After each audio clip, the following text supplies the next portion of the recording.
say now they have what they wanted, a melanated child. And as sisters who are doing this for money, a lot of them, one thing about the pink man the Aunt Esther's told me to tell you is he will send your ass packing the way he found you. Too many sisters think, oh, he got money, I'm going to get some of his money. He'll get your baby, say there's something wrong with you, have a divorce. Even though he doesn't get you to sign a prenup, he's a cunning creature. He will still wind up with everything. You will not get half, and you will not get custody, and you may not have parental visiting rights, and he'll take off with the child, and you'll never see him or your child again. Yes? That whole layout is in the movie The Last Queen of Hawaii. Yep. Point for point. The Last Queen, they did a documentary on it. The Last Queen of Hawaii. Was that PBS too? I think that's a PBS special, but it's on DVD. But point for point. Went to school in Europe, got educated, came back. Christian boy came over, married her, and the Europeans ended up with the whole country. Wow. So it is Well, so she's deep. out there as queen, and the British. Now say it loud, be on tape. The British was outside saying, "Forget her. We're gonna do this sugar. Whether she queen or not, we're gonna take this land." And just bread all over her. And it was all done under Catholicism. Yep. Did she provide an heir? No, we don't know. No. Well, they just Her said, ended up basically running the they just told me to tell my sisters that are dealing, and brothers that are dealing with these pink people, that you don't know who you dealing with. You think you know, but you don't know who you dealing with. But keep dealing with them if you want to. They also said, those of us that are conscious or cognizant have all the time in the world. Because what they understand is the so-called conscious community don't care if they live or die. This don't make no difference to the conscious community. Well, they want the planet, well, why don't they blow it up? Take it, who cares? That's how a lot of conscious people feel. But the unconscious brothers and sisters that you are worried about are running out of time. And because you are so worried about them, if you don't separate them from them temporarily and keep moving with the movement, they're going to do the crab in the barrel and pull you down and hold you back, and the movement will not move because you're too busy trying to bring your wife with you and she don't want to come. Or you're trying to bring your child and he don't want to go, and you're trying to bring your mom and she don't want to hear it. So their thing is, you're going to have to leave those people behind temporarily and set up what I'm going to tomorrow tell you they want you to set up. And when you set it up and everything starts falling, them people are going to do like crabs to need to jump out of the barrel, and they're going to be ready to come when it starts falling. But right now they're not ready, and don't waste no more time trying to get them ready. Because they're just not. They said drop the data, give it to them, but keep moving the movement. Okay? Now, back to what I was trying to tell you guys with the knowing about who you're dealing with. This creature is not the creature that you think. And let's go with some of the history and some of the timeline. In the 1200s and 1300s, Europeans had so many diseases that they were like the plague-ridden creature of the earth. Okay? They had scurvy, rickets, bubonic plague, fleas, ticks, lice, typhoid fever, smallpox, cholera, typhus, and malaria, just to name the ones you might know about. And a lot of the diseases that we keep hearing about now are still coming from them, and we don't know it because they're saying, oh, they came from Africa, and that came from the blacks, and this, you know, the syphilis started with the blacks, even though they started it, and the AIDS started with Africa, even though they started it, and all these other things that are going on is about their mess. Yes? Browse on the internet, they have, what's this place? India. India now is the AIDS capital of the world. You haven't heard nothing about it on the news. So far as we know, Africa is.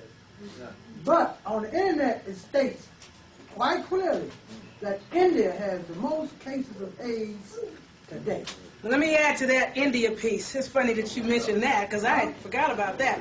The Augusters even gave me some insight into that you guys don't know. They said make sure they know about India too, because Hewlett-Packard, when you call for Customer service. You're talking to somebody in India these days. Now, the Indians and the Hindustanis seem to be getting kind of raised up.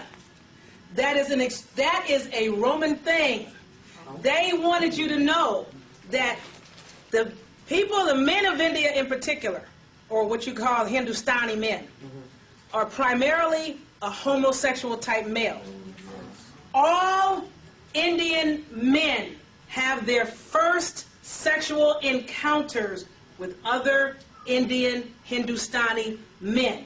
If they show you a wedding, because these are these people wear the little things right here, and you know the women are kind of decked out.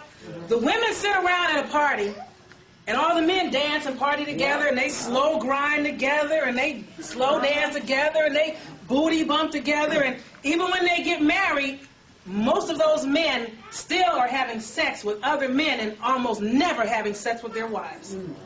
They wanted you guys to know that about India. All right. Now, a lot of that is bought out in a which isn't on right now. A lot of that is bought out in something called, it was on HBO, and it's called middle sexes. Middle, like, you know, left, right, and in the middle. Middle sexes. S-E-X-E-S. So that's why everything you see with them, it's always women on one side and men on the other. Yes, and that's why they seem to disrespect their women, and it's like, you know, they always want to put their women in the back and not let their women do this. They ain't about women. They care less about women. They're not about women. That's a facade. That's a facade. So look at the numbers that they got. They got to be doing something. Well, they have children. They repopulate the race, but they are not about women. They're not. And a lot of American men that want to have a so-called sex change and can't afford it here, you take your ass to India. They'll do it there. They do it there. And unfortunately, they've got a lot of our darker brothers there getting that done. But, you know, that's not to beat anybody up. That's just a point of clarity. Because, you know, I know there may be some people here that are bisexual, and grown folks should do what grown folks want to do. Yes? On 60 Minutes, I saw a documentary. Say it loud enough.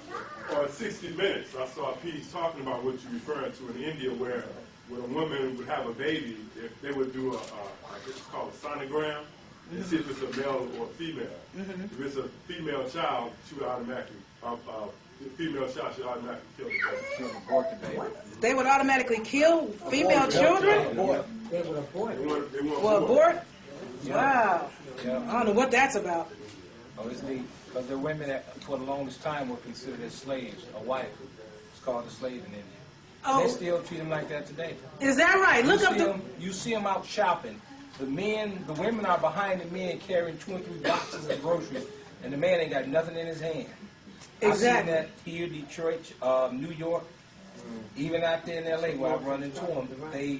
The women are following behind the men carrying all the groceries, all the bags. If they fall, the men will turn. I've seen them turn around and look at them, and I've seen one cat hit his lady with a stick in the market in Detroit. Well, the Ancestors wanted you guys to have that because they felt that a lot of our people don't know that. Did you guys already know that, most of you? No. Okay, well, they wanted you to have that. But speaking of wives and Rarely how see they... them in the community with the men. They don't... Because their men are about other men. Yeah. But our people don't know because, again, the media here is controlled. But bringing up how they defined wives, look up husband. Turn in the dictionary and look up the word husband. This is one of the things the Ancestors wanted the sisters to know about husbands. The word husband means housebound man, house servant. Now, they said for me to bring this out. Household. Wow.